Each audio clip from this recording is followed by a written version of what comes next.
My gender medlib. My name is Audrey, as you now know. My preferred pronouns are she, her, hers. As a kid, I always wanted to wear my mom's gray leather Halston heeled slouch boots,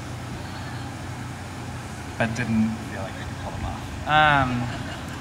Today, I self-identify as a trans woman, and I don't really care how other people read me. I think the either-or choice for gender is completely arbitrary and silly, and I love my body.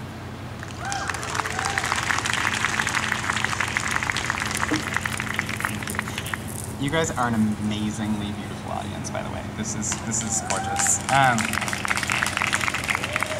So we're talking today about presentation and visibility, and what I want to talk to you about today is visibility is why we're here. And by gathering and marching, we show the world our strength and our beauty. Visibility for many in the gender variant community is not an option. Many of us, because of the face we show the world, are made more visible than our cisgendered counterparts. And that can make us more prone to danger.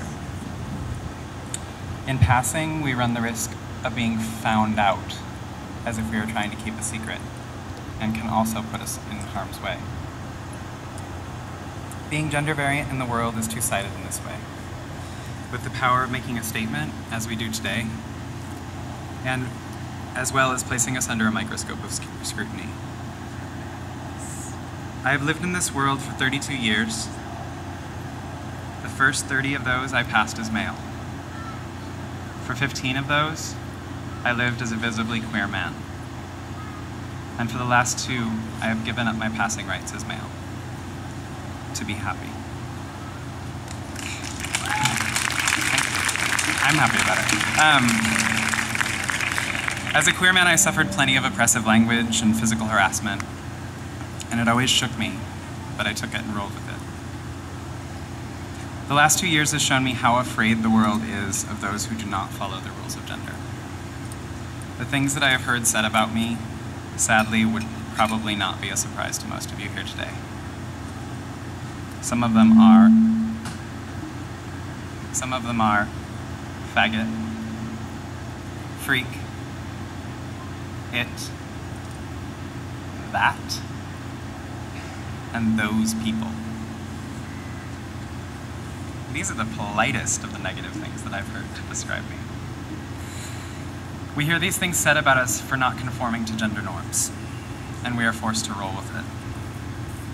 Sticks and stones may break my bones, but words will never hurt me. What I want to talk to you about today is the sticks and stones. This year, after the Pride Parade, in the Pearl, in the middle of the afternoon, with families and children everywhere, I was attacked. I was with my best friend, her mother, and her son of 5 years old,